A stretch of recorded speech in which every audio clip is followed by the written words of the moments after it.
Good morning, great morning, maybe the best morning, and welcome into the number one Group of Five college football show in the history of the planet. This is the Group of Five, guys. Our mission is to be the voice and to fight off the mainstream sports media for these Group of Five football programs because we know the mainstream media will not do it. We need your help. Hit the follow button on all the social platforms at Group of Five, guys. Go to YouTube, Apple Podcasts, Spotify, wherever you get your best podcasts.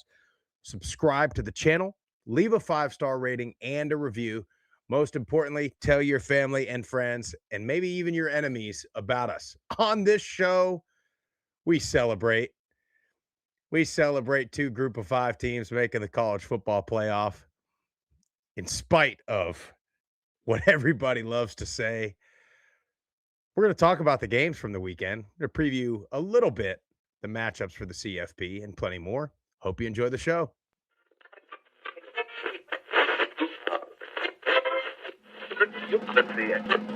This is the Group of Five, guys, and we are coming to you live.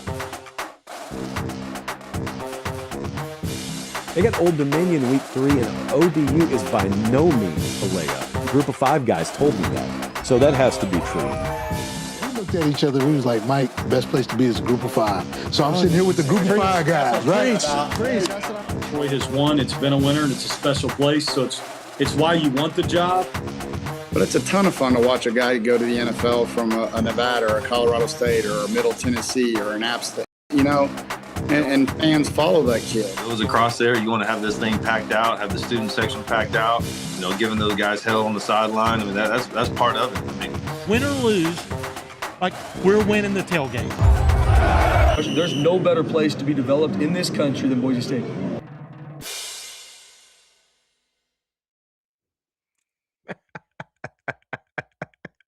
Jeff, it's just not the best. It was yesterday not the best Sunday in the history of Group of Five football.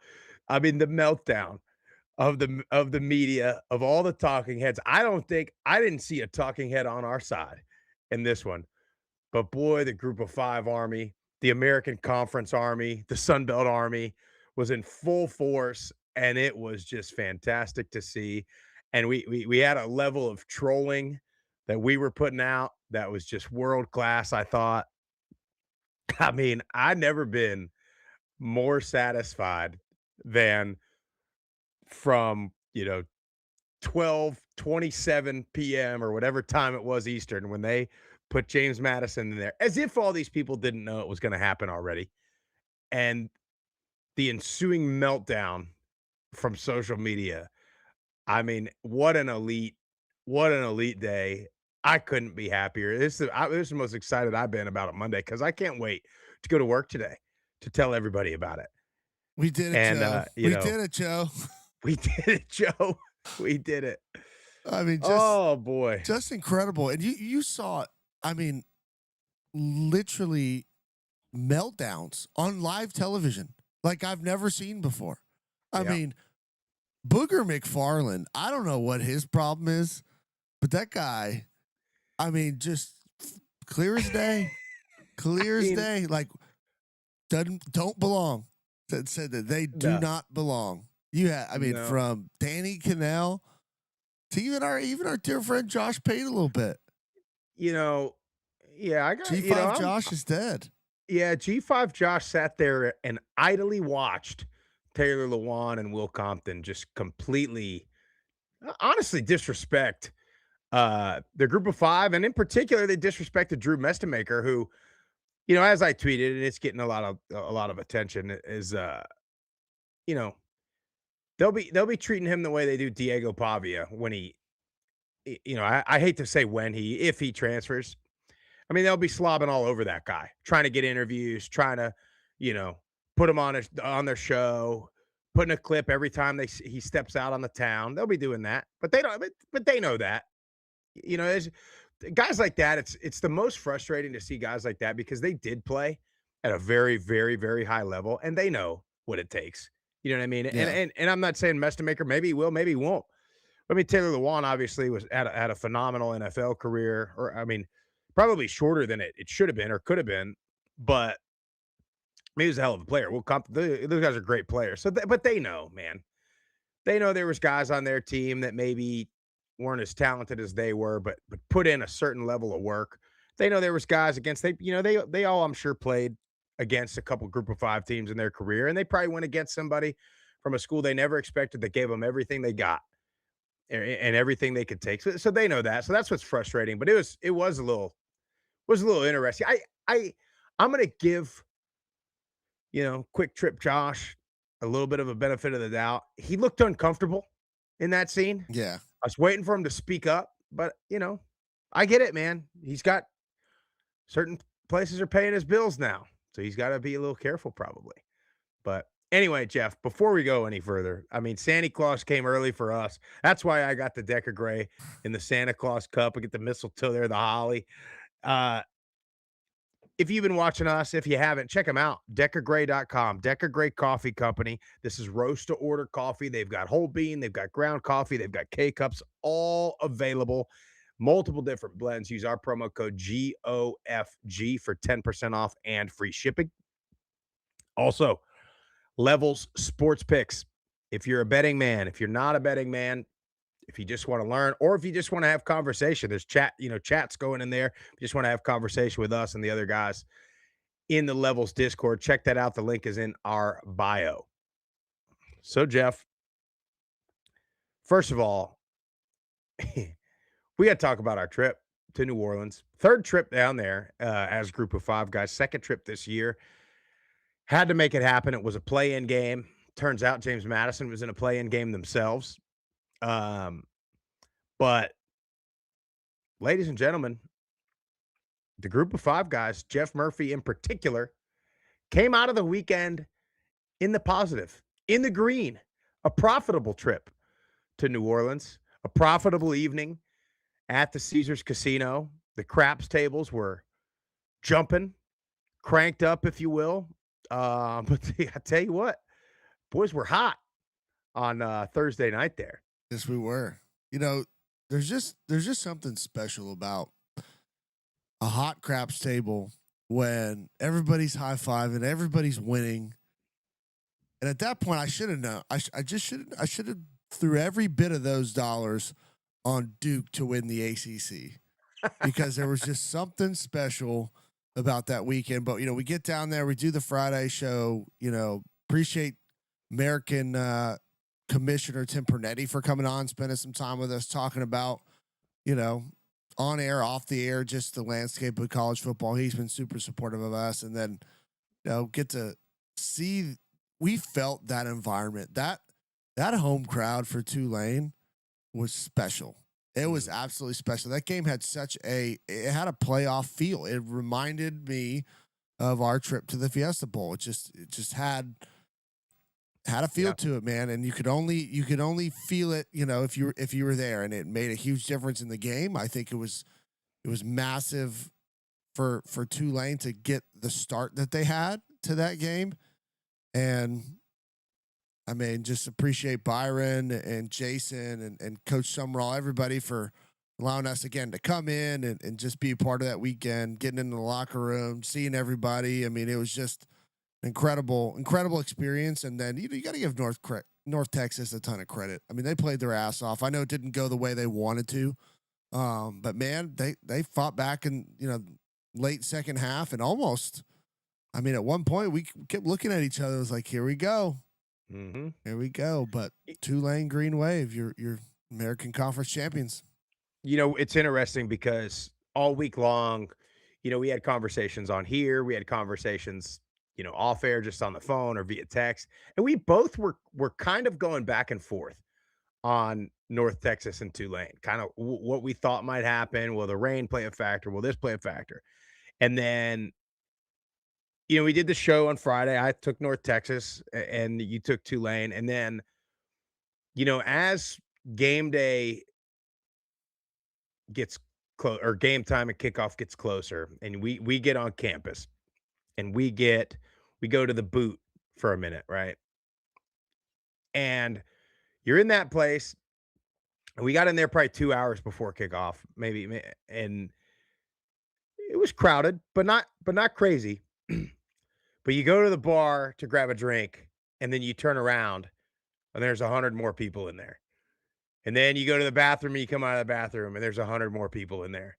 And then there's 100 more people in there. And then you go to leave an hour before kickoff, and now the whole outside is packed.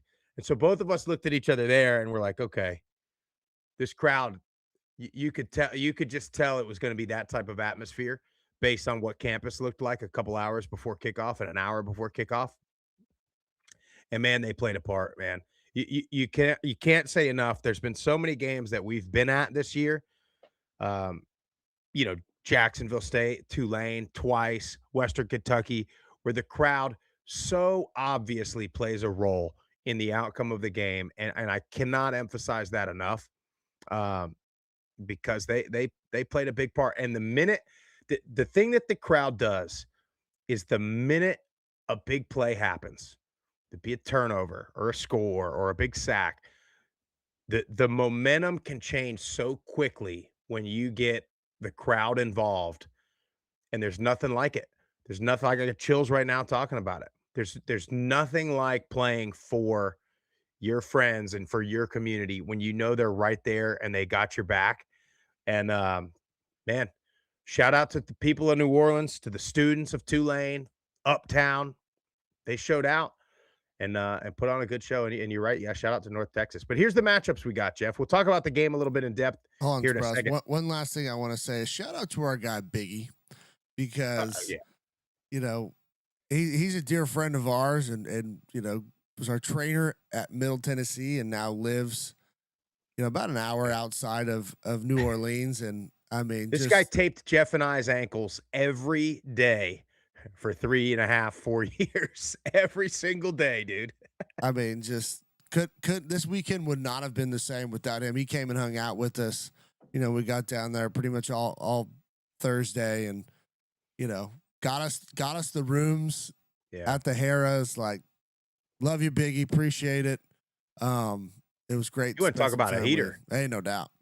He was on heat. I mean, we all were. It was all Dice was just hot, man. But I wanted to shout Biggie out. I couldn't. Yeah, and by the way, Biggie brought us. If you ever get over to New Orleans in that area, there's a Cajun meat market called Bourgeois. And you want to talk about maybe the best beef jerky that either of us have ever had. I mean, it was still moist. I know everybody hates that word moist. Sprouse, how you have beef jerky that's perfectly dried, but it's still moist. I've never seen anything like it. Never seen anything quite like it. I mean, you unwrap it, and it's like you're eating a stick of filet.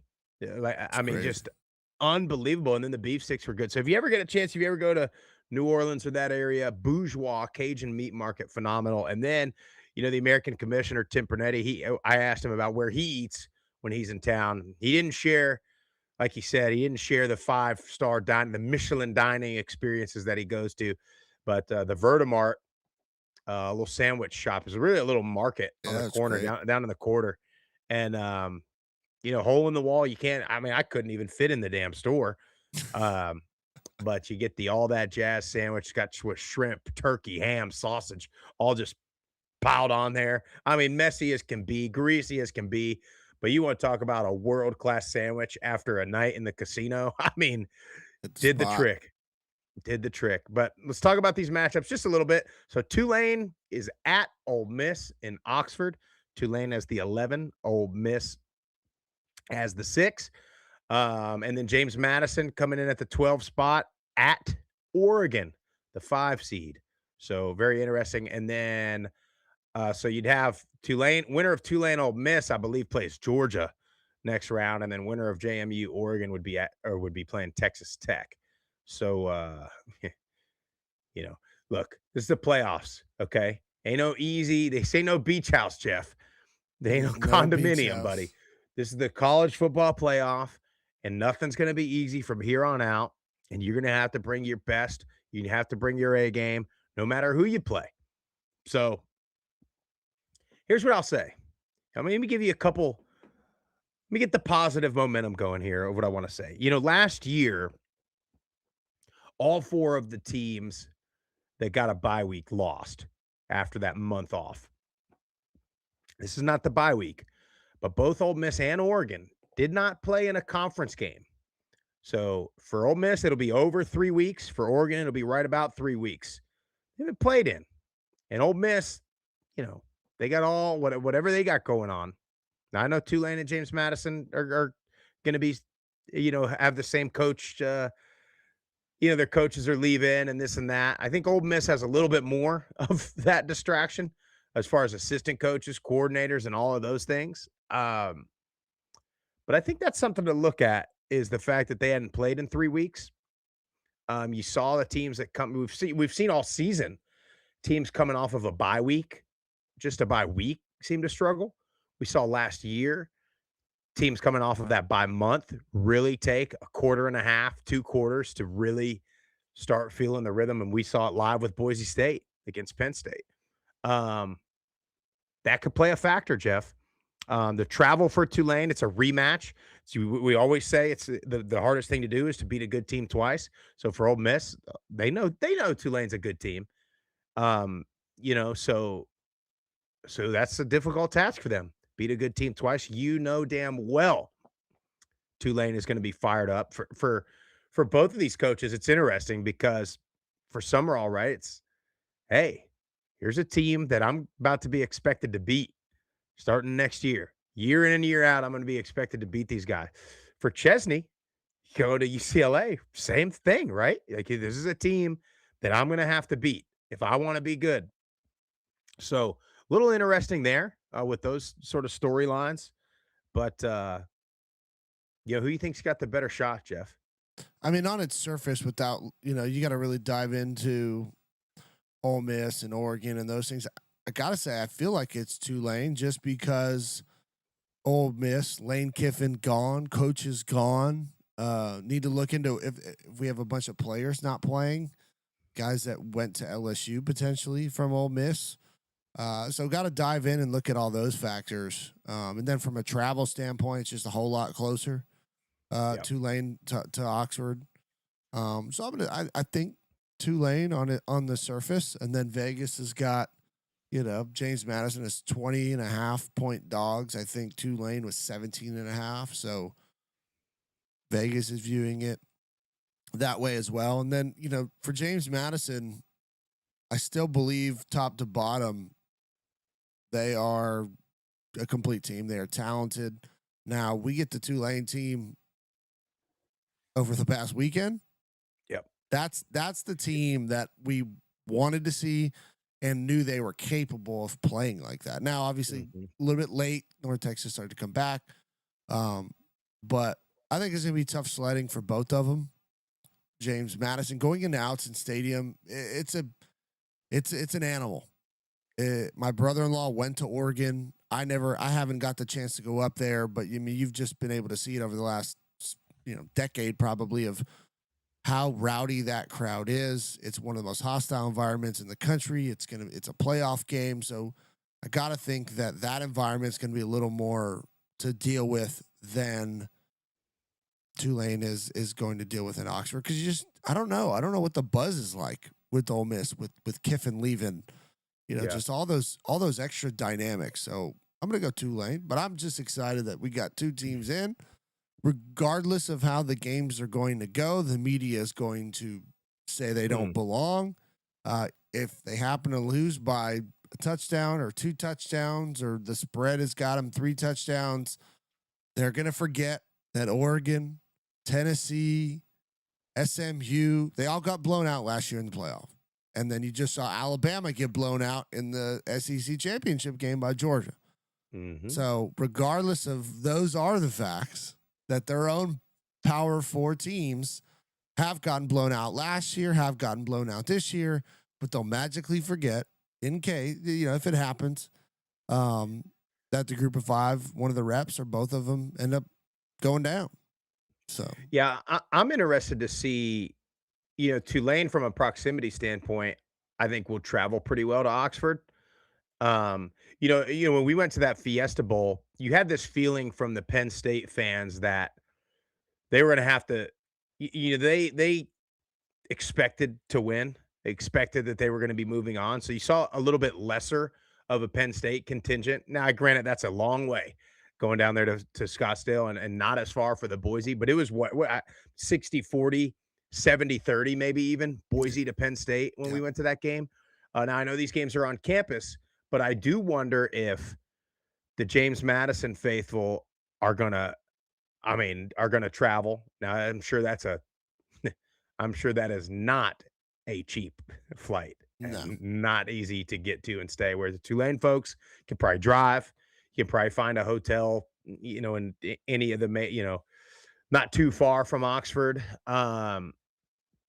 But interested to see if the Ole Miss and the Oregon fans kind of are, less, almost maybe less hostile because they think you're getting fed this from the media, for 2 weeks on this game's a bye week, this and that. You wonder if any of that creeps into the locker room at all. I don't think it will. I think you're going to get their best. I don't think you're going to get players and coaches that, especially a guy like freaking Dan Lanning. I mean, that guy's dialed in. Yeah. He's going to have some pregame speech, and try to get them all fired up about James Madison. But either way, it'll be interesting. Yeah, and you mentioned the blowouts. It's like BYU lost by 30 yesterday or on Saturday, 2 days ago. And they're already BYU should be in. These teams are going to get blown out. These guys got blown out yesterday. and you're talking about Liberty from 2 years ago. Like, what's the correlation here? And again, I think BYU is pretty good. I think Alabama's pretty good. But the argument is always they don't belong because this is going to happen. Well, it just happened to your cash cow.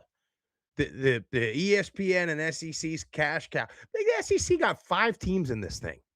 5 out of 12. And they're bitching. They would have, and the other thing is this, dude. They would have bitched if Duke got in.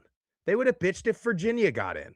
Remember last year, they bitched that SMU got in. They bitched that Indiana got in last year, if you remember.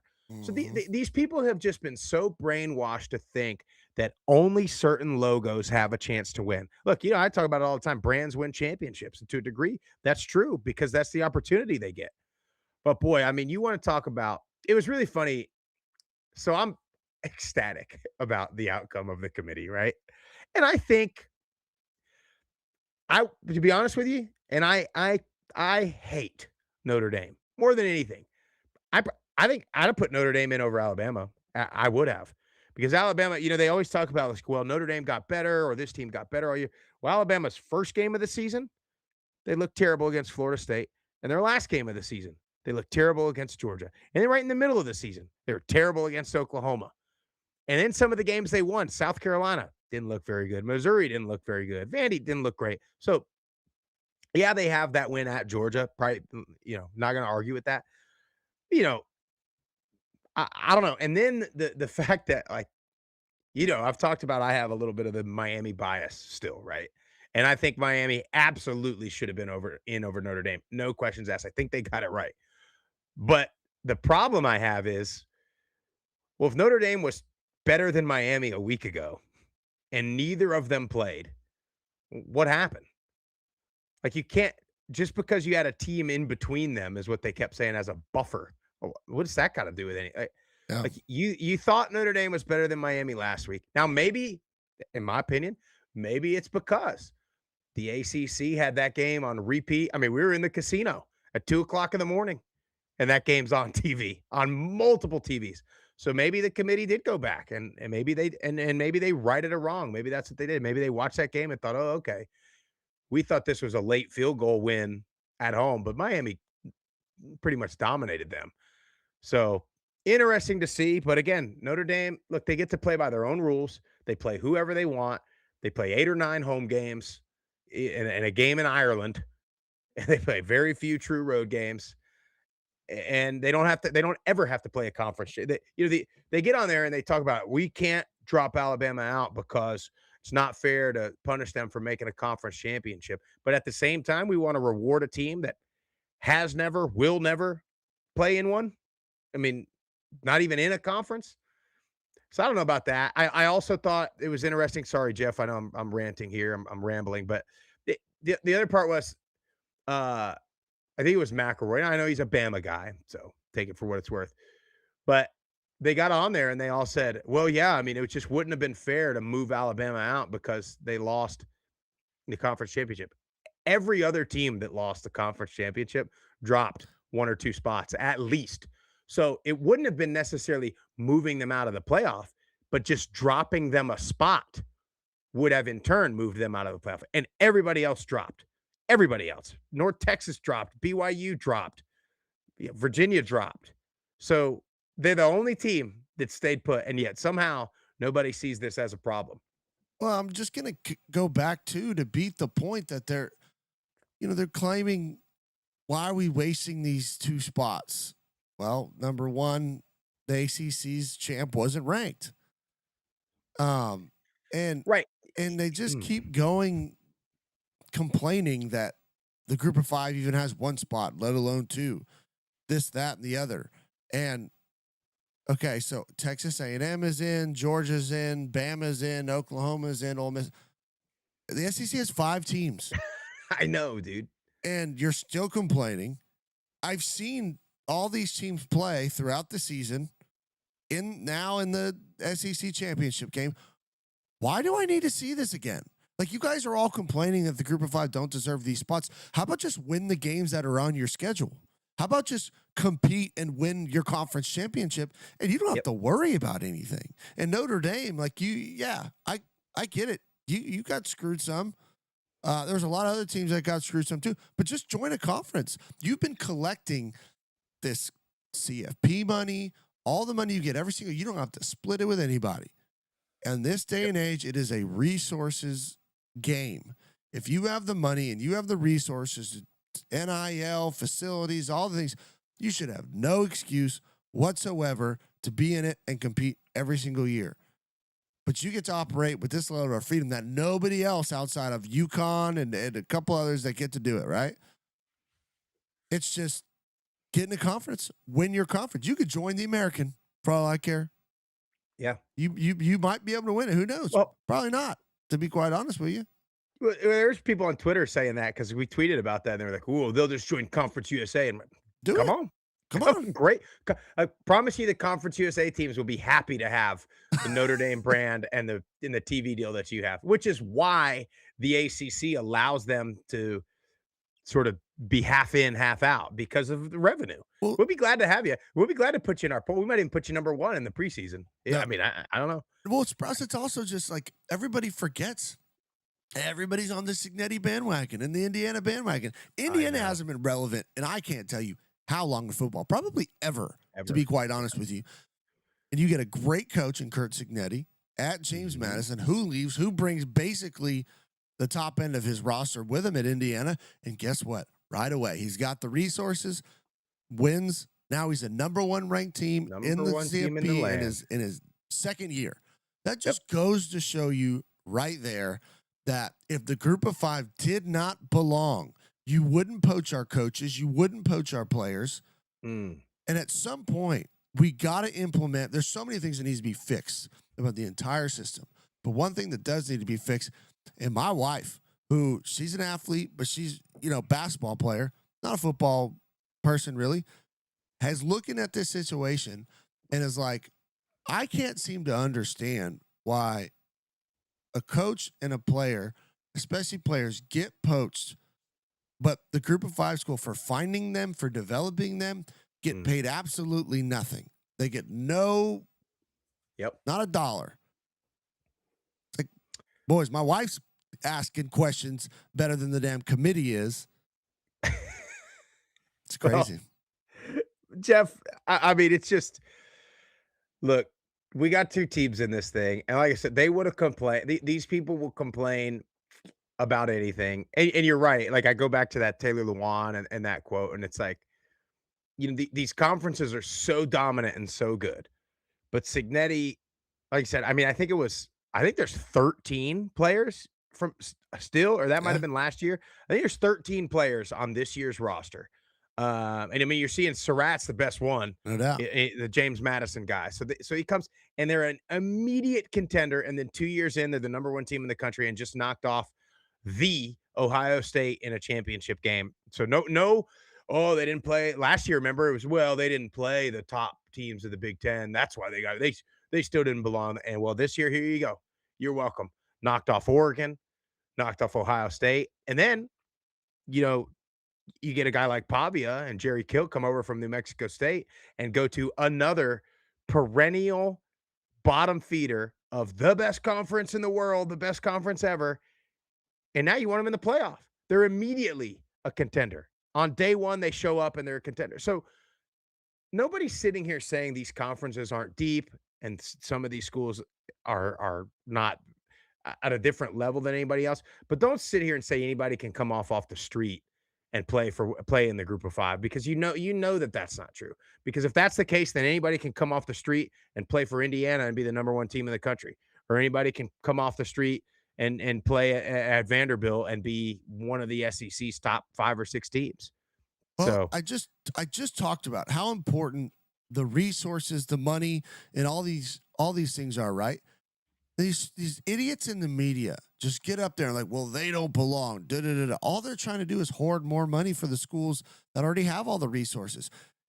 Because God forbid you give a program like James Madison or any of them, any of the programs in the group of 5, year in and year out, the media money, all the money from the conference, all this other stuff, and then the opportunity to get into the playoff, the exposure that gives that program, the money that gives that program and that conference, like, it's going to help them continue to build, to be Correct. a contender. So by just completely eliminating, and again, everyone's like, oh, why are we giving this charity spot to the group of 5?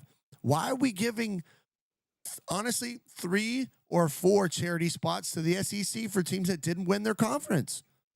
I don't know. I don't understand it.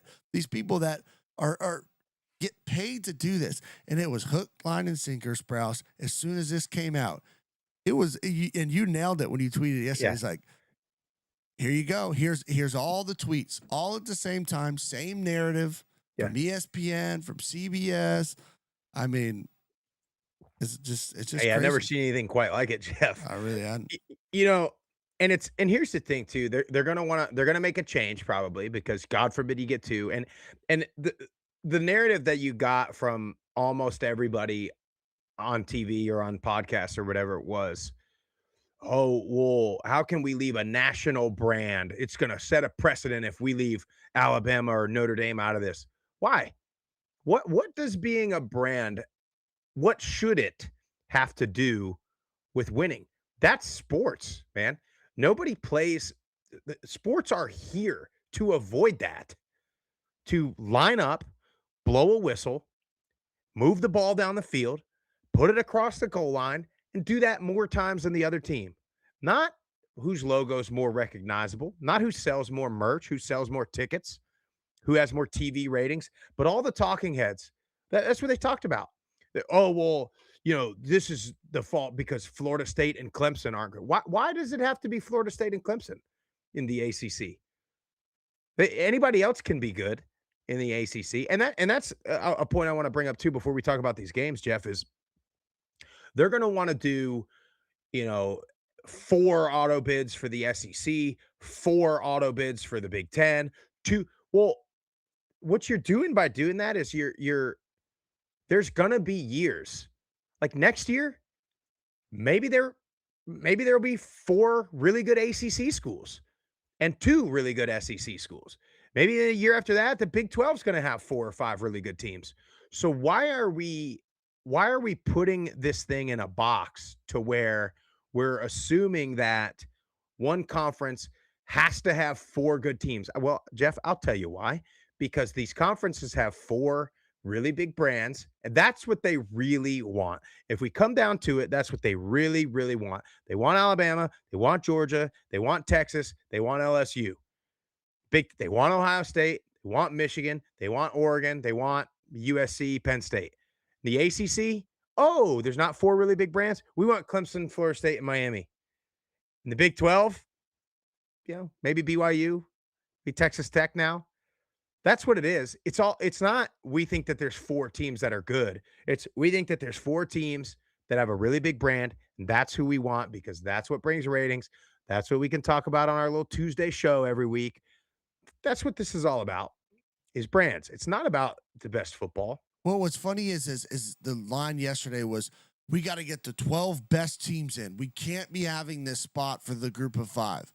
When it's clear as day, they want the brand. That's what they want because media, viewership, clicks, downloads, all the thing drives revenue, drives advertising. Like they want all this. So they just want the brands, but they're saying they want the 12 best teams. But it's clear. And by them only wanting brands, it is the antithesis of what sports actually solves. Settled on the field. It is not, no teams honestly should get auto bids except a conference champ, in my opinion. That should be it. It's so clear. Just look at the FCS. Just look at the NFL.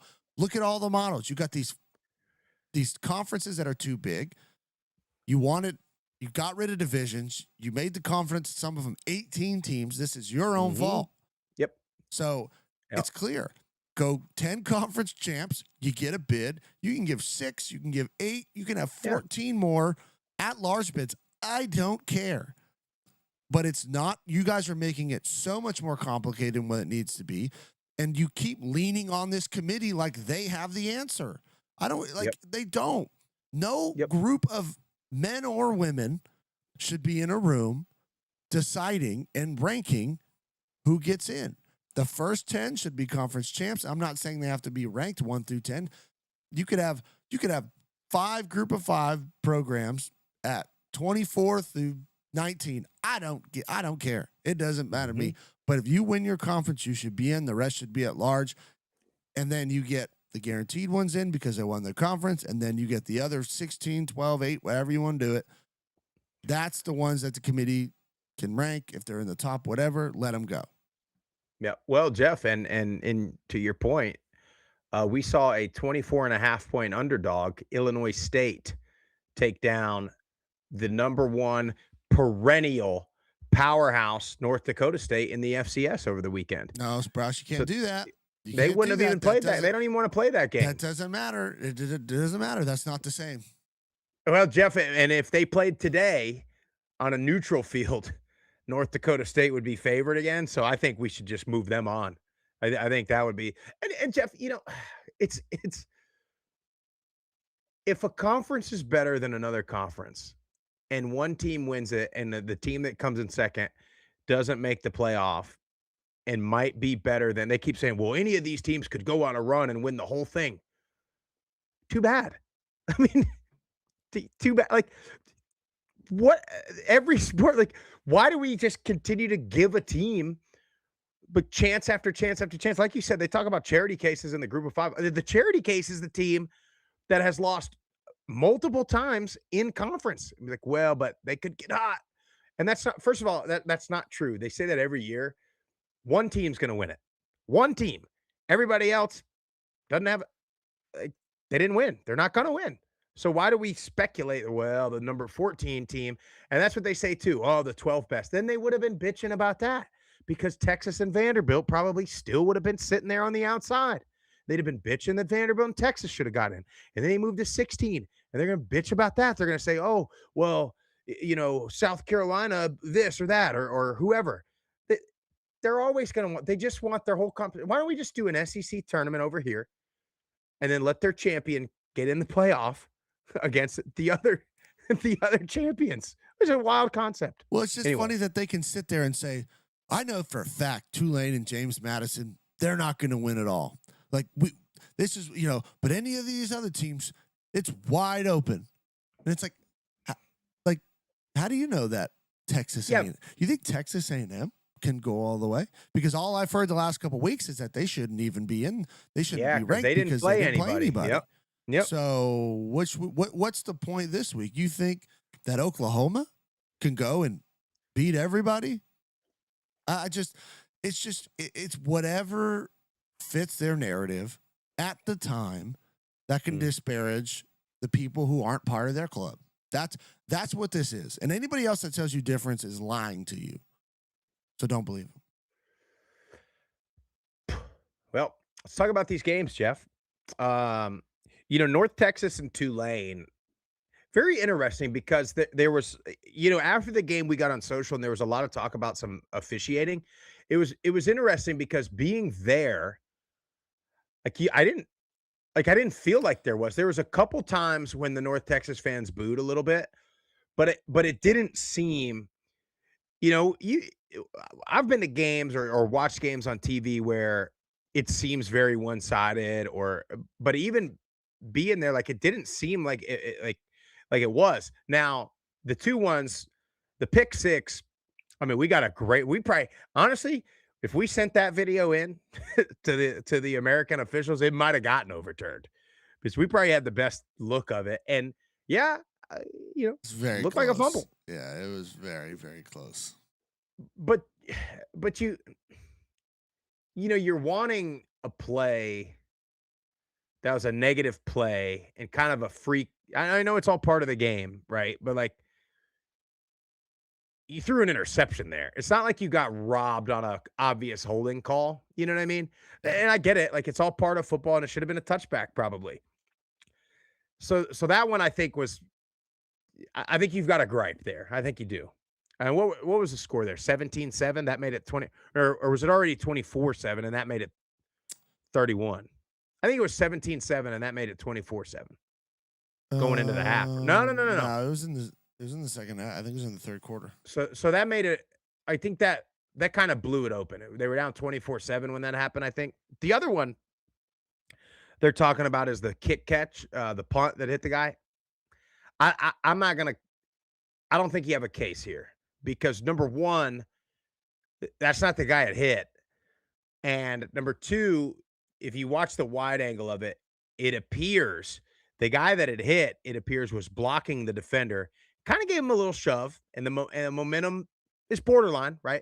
But momentum took him into the return, but the ball was 20 yards Yeah, it wasn't even away, close. and it was an obvious Peter call because the guy that it hit was kind of backing up, kind of like unaware of where the ball was, and it hit him in the back. So I'm not going to give you that one. Um, you got to get out of the way.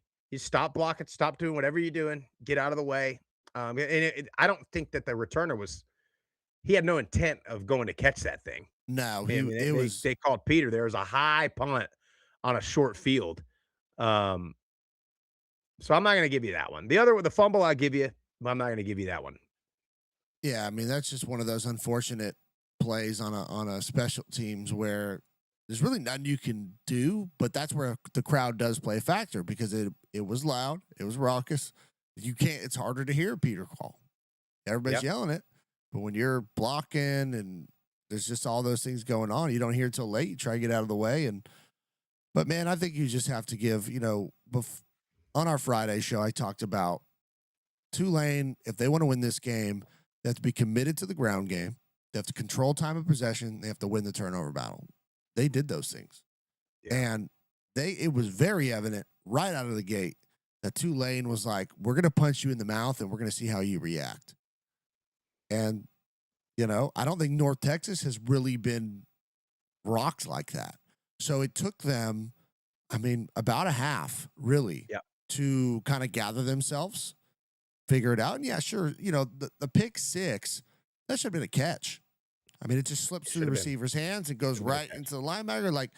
But that's part of just putting constant pressure on the other team, making them make the play, snap in and snap out. And, Tulane was physical at the point of attack. They were, forced fumbles. They were getting after Maker. They were like, we have to make him uncomfortable.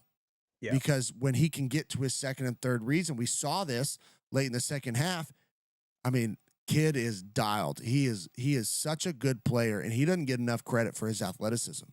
Yeah. And those receivers are special. Like North Texas is a damn good team, damn good Yeah. football team.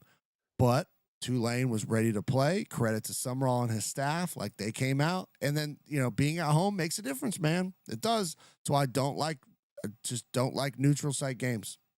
Yeah. Well, it's interesting because we typically, when we go to the games, we'll stand to the back of the end zone a little bit. And as we're watching Mestamaker make some throws, Tulane, you could tell all week that they were going to pressure him. That was priority number one, and they better do that shit again against Ole Miss. Have to.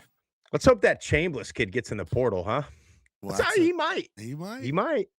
But anyway, as we're watching that, I'm looking at you. I'm like, dude, how is he seeing this? How is Mestamaker seeing this? Because he's got guys coming everywhere. You got the line moving, and he hit multiple crossing routes. And you're right, those receivers, a couple of them, behind the receivers a little bit. Boy, they got hands. They were impressive to watch in that second half. And you're right, we kept looking at each other like, oh boy, celebrating a little early over there on that Tulane sideline. But anyway, Tulane gets the win onto the playoff. I don't think you have a gripe to say the officials had change the outcome of the game. I think you got a gripe, and you always will, right? But I mean, Tulane showed up to play, and the refs don't give up sacks. The refs don't pressure the quarterback. The refs don't drop passes. You know what I mean? So you got that. Now you go over to James Madison. Now, Jeff, they're throwing snowballs up there in Harrisonburg.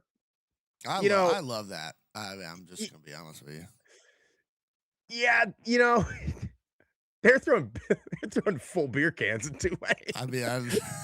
I mean, Jeff, but we about got pelted. I about caught one.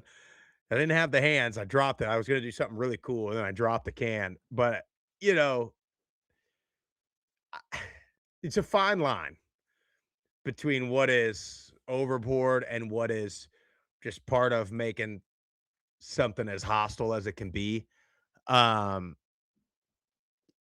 think maybe throwing like the one about hit the punter right as he's about to punt. I think maybe between whistles it needs to not happen. But I don't know. I like some things like that. You remember App was doing it to James Madison, I think, wasn't it, a couple of years ago? And James Madison was upset about it. So that's an interesting point. But, did it affect the game? I don't think so. I don't think so. I mean, I think you got to give a ton of credit to Troy for going up there and playing their ass off because it's 31-14, but I mean, it was 17-3 for the majority of the second half. We kept looking at our phone like, Troy's got shot. 17-14, Jeff, most of the second. Oh, that's what I meant. My bad. Yeah. Yeah. I mean, it was just, I was like, they could do it. And ultimately, James knew just too much, but. Yeah. And if you look at the box score on it, James Madison kind of controlled, they didn't throw the ball at all, but you could use the excuse of the cold and the snow and this and that. I mean, they ran the ball. That's what James Madison needs to do. You wonder, and you wonder what the weather's going to be like in Oregon. And could that, Oregon's not the same Oregon from a few years back where it's all about just, I mean, they'll score some points now, but they're not the Chip Kelly Oregon. They're Dan Lanning is defensive guy, all that stuff. So you wonder what the weather, that game's going to be pretty damn physical, I think. Mm-hmm. So James Madison better show up. But, you look at the final 31-14 and you think, okay, James Madison handled business. But you're right. That was really close. And if you it's funny because pundits will say, oh, I mean, they barely beat Troy. But then at the same time, they'll look at a Vegas spread and say, why are we even playing this game? This is 20 point spread or whatever. That's what this was. That's why you got to play it. Got to play the game. And Troy, I mean, we didn't get a chance to really, really watch it in total. It was on late night in the hotel. We were watching a little bit, but Troy showed up to play. James Madison, though, gets it done. And I mean, I think they rely heavily on their defense, on their defensive front, especially, and they are going to have to show up. Yeah, in the next couple weeks. That defense had 8 sacks against Troy. They are going to have to get after Oregon, make that quarterback uncomfortable, or else again, unless we have a bad weather game, like they're gonna have to get after the quarterback. Yeah. Going to the MAC, Western Michigan gets it done. Western Michigan did what they've done all year long. They played stingy defense. They ran the ball with Buckley, and they were the best team in the MAC all year. They were the most consistent team in the MAC all year. Miami did not get the quarterback play that they needed, which has been, I hate this. I mean, this has been Miami for years. I mean, when Gabbert was there, when Gabbert goes out, it was like they couldn't do anything offensively. And Finn leaves the team, and he wasn't phenomenal this year. But then you had Gakowski, and he just didn't have it. Yeah, And then the other kid didn't have it either. Yeah, Hessen's is switched in, and to me, you got to give credit to Western Michigan. Shout out to them, MAC champions. Brock Lowry runs this offense to perfection. Like, he can make all the throws. He only threw it 13 times, but really good just operating the offense, keeping it ahead of the chains, being efficient. Jalen Buckley obviously had the big day. But to start the game, I did not like Miami's play calling. You have a freshman quarterback. Yeah, he's played well the last 2 weeks. But they threw it, in my opinion, far too much at the beginning of the game, which just put him in harm's way. Like, they were sending 7, 8 guys, after him at certain times. And that's what you do against a young quarterback. You send pressure. And if he sits in there and gets drilled and hit in the mouth, but delivers the ball, you tip your cap, like, good job, young fella. But he couldn't, because he couldn't get set up. He was leaving the pocket early. When you have a really good running back in Jordan Brunson, and when they gave it to him, like, yeah, it might be tough sledding, but then he'd pop like an 8-9 yard run. And I'm like, why are we not pounding the rock here when I'm just seeing pass after pass, play action, pass? And then you take Godkowski out and you put Hessen back in. And again, I just wasn't thrilled with the offensive play. Maybe they just were like, we don't think we can run the ball, but is what it is. Broncos are your MAC champs. And what is it? What was the stat, Sprouse? It was like, had 6 different MAC champions in 6 different years. Yeah. You mentioned them putting pressure. That kid Tucker, Nadeem Tucker in Western Michigan, that kid's a star now. I just can't believe anybody can just walk off the street and be that good at football. You know what I mean? It's really unbelievable. It's interesting. I wonder if, we were joking about the MAC. Why does the MAC play their championship game indoors? And you wonder if that game's outside, wherever you want to put it, anywhere up there in the Midwest, Lambeau Field, I think, would be electric. Do they try to throw it? You know what I mean? It's like they game plan for these games that are cold, Tuesday night, whatever, snow, go, and then, we're indoors, we're on turf, we better throw it. You know what I'm saying? Yeah. So interesting. I know we got to move on. UNLV and Boise. Stop me if you've heard this before. Boise State, Mountain West champions. I mean, you cannot knock them out. You can't do it. And you credit them, credit Spencer Danielson, credit that roster, because they had a goal to make the college football playoff this year. And that goal was pretty much done after week 1 when South Florida took it to them. And then they lost to Notre Dame. So now, your playoff goals pretty much out the window at that point. And then to rally, and then you get beat by San Diego State. And now you're thinking the Mountain West goal is gone. But they just keep showing up. They won ugly a lot. Madsen gets hurt. Madsen, although played in this one, played all right. Yeah, played pretty well. I mean, almost 300 yards passing, 3 touchdowns, and 171 total on the ground. They pretty much controlled this game start to finish, like they did the first time around. And UNLV again cannot win, has never won in Boise, and that it continues. It's a mental block for them, and you talked about that, right? You have this team that plays half their games inside. You got to go to a place like that in December. You have to be able to. You want to be a championship team, no matter what level of football it is. The only time you don't have to worry about this is in high school football in the state of Florida. Okay, you don't have to worry about playing games in bad weather. Okay. Or California, probably. But if you have to go up to Northern California, you might have to play in some weather. I don't know. But if you're going to win a championship, whether it's a conference championship in the Mountain West or you want to make a run in the playoff, at some point you are going to have to win a game or two on the road in cold, snow, rain, something like that.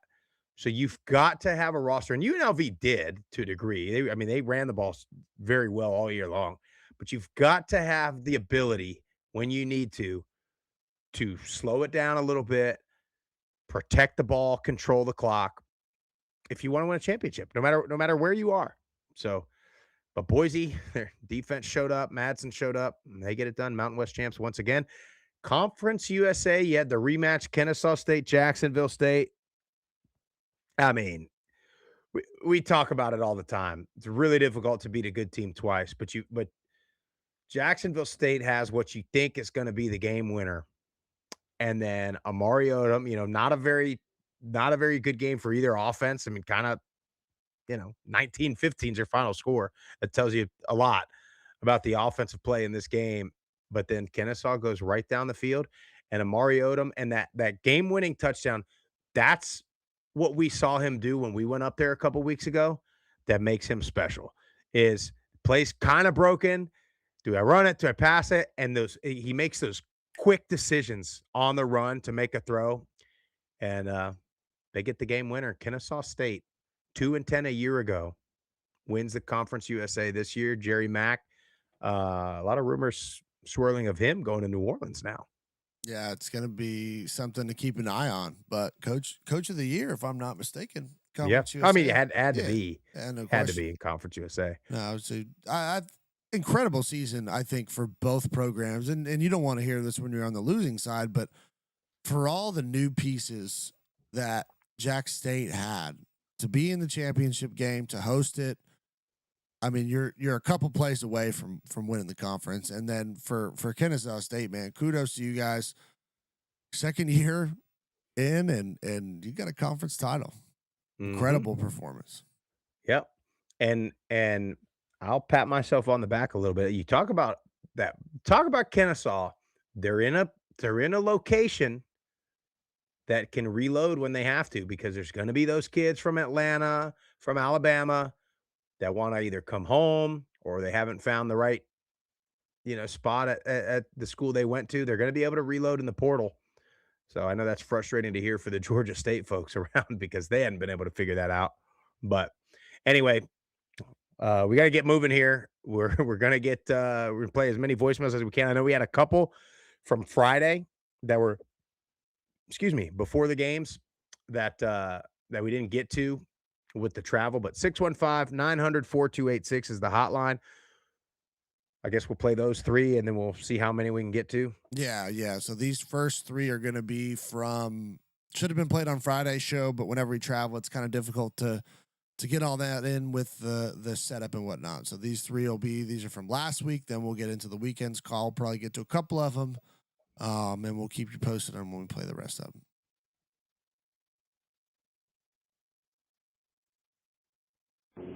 Group of five guys, Chuck D here. Emergency call.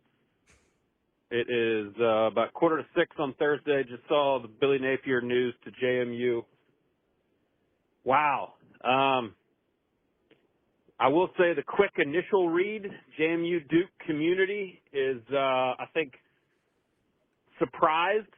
About half are pumped. Half are feeling very confused, because this is quite a departure from the model that has been so successful regarding hiring the hungry FCS coach.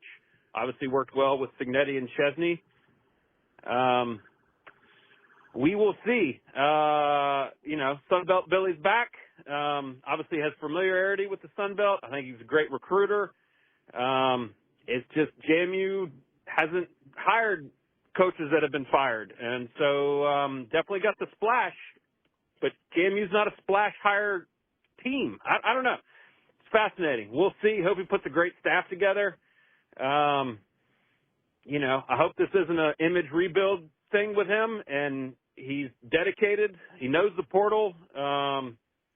He's away from crazy Florida fans, but maybe someone could argue that JMU are crazy, heavy expectation fans. I don't know. It's just a lot of emotions. Who knows? I don't know. Time will tell. Very curious about his staff. But anyway, I just want to give a quick read from some of the folks I've heard from. Regardless, we'll deal with that later. First and foremost, Troy, tomorrow night, 28 degrees at kickoff. Have to stay focused and whoop some ass. All right, Chuck T, over and out. Appreciate you, Chuck. Yeah, I don't know. I don't know how I feel about it, to be honest. The hire. I think that I'm with you, but I think we're a little bit looking too much into how much Florida fans hated him. But a little bit of that, like, I mean, Chuck said it. I think a little bit of that is the Florida, kind of like the Florida man meme. There's like the Florida fan too. But James Madison, yeah, he's right. I mean, they got some expectations themselves. So we'll see. You know me. I mean, I never really want the retread. Yeah. But different kind of a retread, but yeah. And maybe they're looking for some stability there. Maybe they're looking for somebody that hopefully will stay long term. We'll see. Culture's there, so there's no, It's a great job. Yeah, phenomenal job. So we'll see. A lot of coaching news. We'll talk about that later in the week. Yep. Keep it going.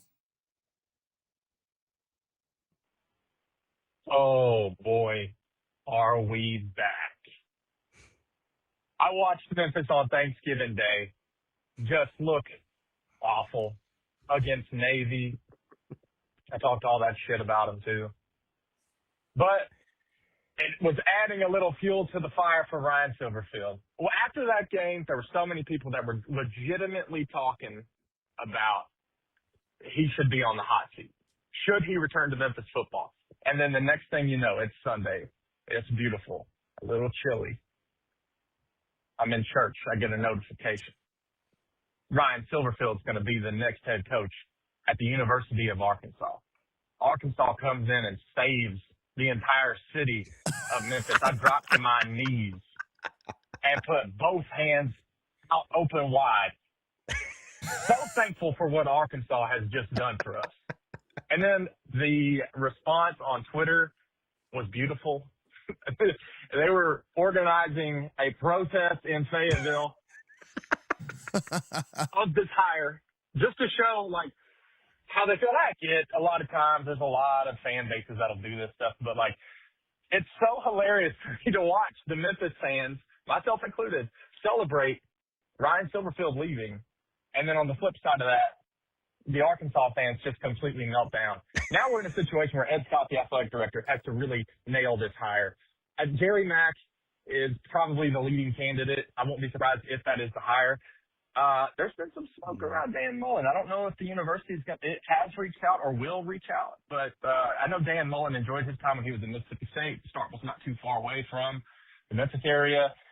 He has also spoken really highly of Memphis. The UNLV fans hate it. They don't want to hear about it, but I hope that Memphis is reaching out. I don't know that Mullen would ultimately leave, but I think that Jerry Mack's probably the clubhouse leader. I really wanted Will Stein, but he's at Kentucky now. But we got the new stadium, the renovations to be complete for kickoff of the 2026 season. Silverfield is gone. That's going to immediately energize the fans. So this next hire needs to be big. I'm excited. I'm back in on Memphis football. I started to check out. I said, hey, it's basketball season. Basketball, not doing so hot, so take a back seat. It's the off season, but it's still Memphis football, baby. We're about to take off. This next guy, Jerry Mack, whoever it is going to take us to the promised land, get us there where Ryan Silverfield couldn't. So I'm excited again. God bless you guys. Hope you had a good, happy Thanksgiving, and I'll be calling him soon. Old Charles Huff. Yeah, I'm interested to, the time, my timeline has been so overwhelmed with playoff stuff that, I'm not getting a lot of the reaction from the coaches and the media too. It's been quiet. Hey, Huff. Guy won a conference championship a year ago. And was 100%. So and was a game away from going to another one this year. There's a ton of resources at Memphis. Yeah. So yeah, and that was one thing that he complained about up at Marshall, that they didn't have those. So we'll see. Interested to see the Memphis take. I like him as a coach. I think You can say what Yeah. you want about him jumping around and the way he does it and all those things. Like, that's a fair criticism, but I think Yeah. he's a pretty good coach. So, Yeah. all right, let's get to our last one from last week. Hey, boys. Just right from Twitter. Been here with Trip. Definitely not drinking. We're warm and cozy, and I hope everybody from JMU is freezing their nuts off. And we're texting Joe. We got a group chat with Joe Judkins, classic Troy Trojan, hoping that they beat JMU. We've decided that the money that the conference would get as a result of JMU coming into the college football playoff is not worth the bullshit of having to listen to them for the next however many years. Anyways, the hell with those guys. Go Trojans. Joe Judkins, shout out to you. Tripp and I have been sitting here talking about the National Signing Day yesterday. By far, the all-time, on paper at least, from a Stars perspective, the greatest class that we've ever signed. I think it's like 7 of the top 10 all-time recruits that Appalachians ever signed Wednesday, and then a couple more today. And Arkansas Flip, and another guy with his brother with Missouri, and a couple other offers. The future's bright. I know last few times I've called, it's been down, been negative. I'm not negative now, thanks to National Signing Day. I'm positive and upbeat for the next 9 months. And fuck JMU. And Coastal, sorry, Steeple, fuck Coastal. And shout out to Terry Johnson from Troy. I hope next year the ship is righted and we get to play the Louisiana Raging Cajuns in Boone for conference championship. And I'll show Terry and Ryan Landry and all those folks the hospitality they showed us a few years ago. I know that you're getting ready to cut me off, and if you do, well, I'll call you back. Tripp's got a few words he wants to say. Hey, fellas. Fuck JMU. Hope Billy Napier freezes his little nuts off in Boone next time we play him. But, go Troy. Shout out to Joe Judkins. Go Trojans. Rough year on the mountain this year, but in Dow we trust. It's a very encouraging week, and we will be back. We will be back. Love you, boys. In honor of Terry Johnson, God bless Group of 5 guys. Love you guys. Appreciate you, fellas. Love you too, Stu and Trip. Now, though, hear that news? App State going to play Georgia Southern in the Birmingham Bowl. How about that? How about that? Got a lot of bowl games. Bowl games have been mostly announced. A couple interesting ones. But, you just never know who's going to play anymore. I mean, Notre Dame opting out of the Pop-Tart Bowl. That's a shame, man. It really is. It used to be when you felt like you got snubbed, you'd play your ass off in the bowl game, and kind of like as a statement. Now, it's just like, oh, poor us. We're not going to play now. We're going to take our ball and go home. So, what a shame. Let's get to maybe one more. I don't know. We leave. Yeah, one or two, and then maybe we'll. I think we weren't going to do a show Wednesday. I'd have to just do a voicemail. Might have to do a voicemail show for Wednesday, but we'll talk. Jeff and I'll talk about it. Or maybe we come back on here and maybe we'll figure something out, because now that there's not games every night, this morning thing can relax a little bit.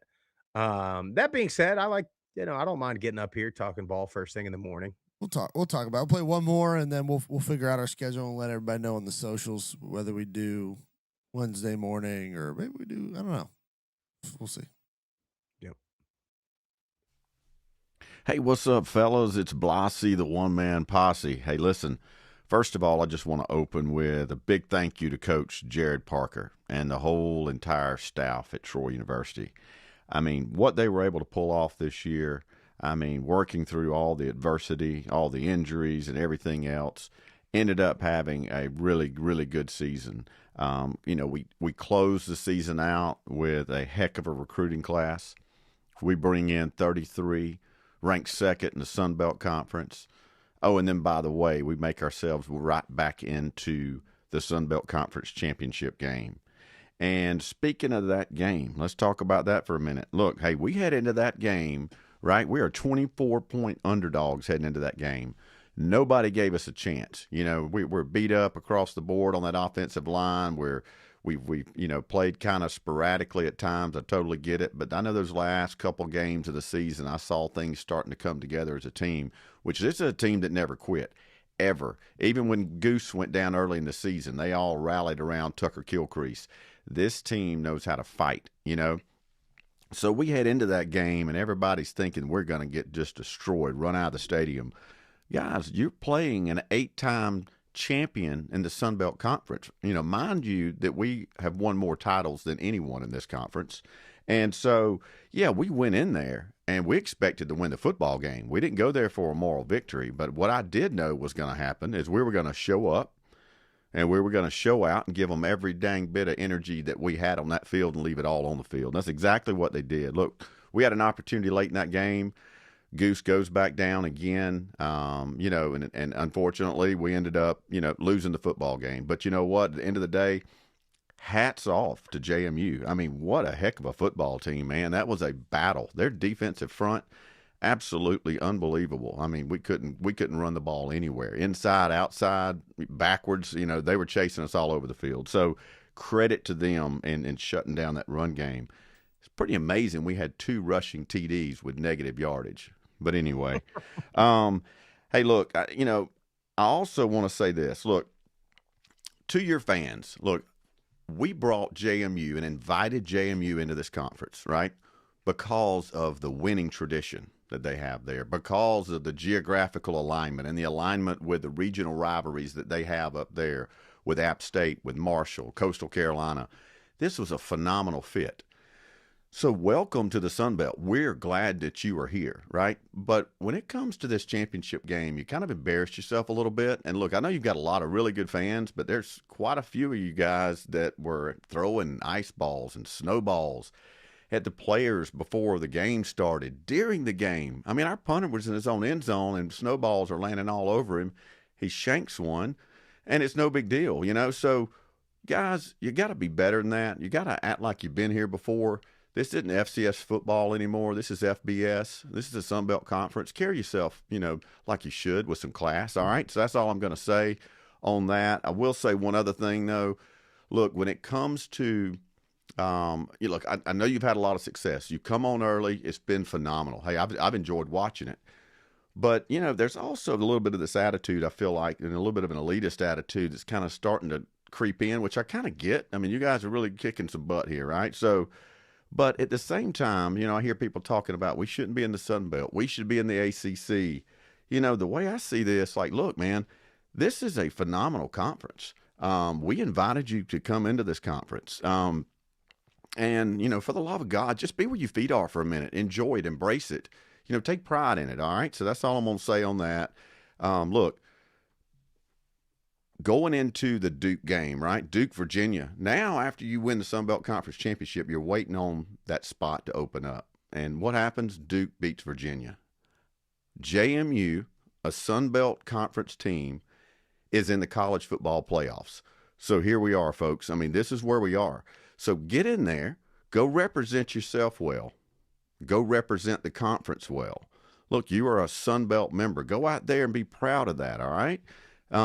There's a lot of teams that came before you that have fought to build the credibility to giving you that, so you have this opportunity. So recognize that, appreciate that, and be slightly humble in that fashion. Hey, be cocky as heck on the field. Be cocky as heck during the game. Talk smack. I don't care about that. But just have a little bit of respect for the conference, a little bit of respect for your conference brethren, just a touch, all right? So just to wrap this up a little bit, I also want to say, hey, congratulations to the group of 5 guys. You guys getting to go down there and watching the American Conference Championship with Tulane and North Texas. I mean, how cool was that? I bet that was awesome to be at. I mean, huge props. We got Tulane now also in this college football playoff. We got 2 group of 5 schools in the college football playoffs, the absolute perfect scenario. And not to mention, that's Coach John Sumrall. I mean, that guy's the man, right? Hats off to him, man. Love Coach Sumrall. Couldn't be happier for him as well. He's going to go on to Florida, and I know he's going to do great things if they'll let him go and let him do his thing. I know he'll have success. But anyway, we're going to stay right here. As Coach Sumrall says, be where your feet are, Right? Let's be right here, right now. Let's enjoy this moment all together. Hey, and I'm going to be rooting for both Tulane. I'm going to be rooting for JMU and the Sun Belt, So, guys, that's all I got to say for today. Go Trojans and cry havoc, baby. I mean, you want to talk about the guy. I mean, Great I voice. may need to take a back seat here, Jeff. I mean, my God, I never seen anything quite like it. I mean, great audio, Yeah, great appreciate radio the call. voice there for Chad. Yeah, we need everybody in this chat on the socials. We say every time, everybody better be rooting. I know y'all hate James Madison for in general. I know James Madison hated Liberty. We said it then, and we're gonna say it again. You've got to be pulling for James Madison and Tulane in these next couple of weeks here, and need everybody on the socials just trolling these talking heads.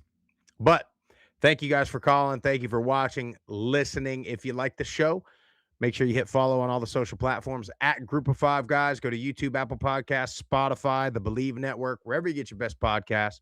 Subscribe to the channel, leave a 5-star rating and a review, and share with your family and friends. Have the best Monday ever. We will see you maybe Wednesday, maybe Friday, maybe tonight, maybe tomorrow night. I don't know. Jeff and I will talk about it. We'll see you later in the week. We're out of here.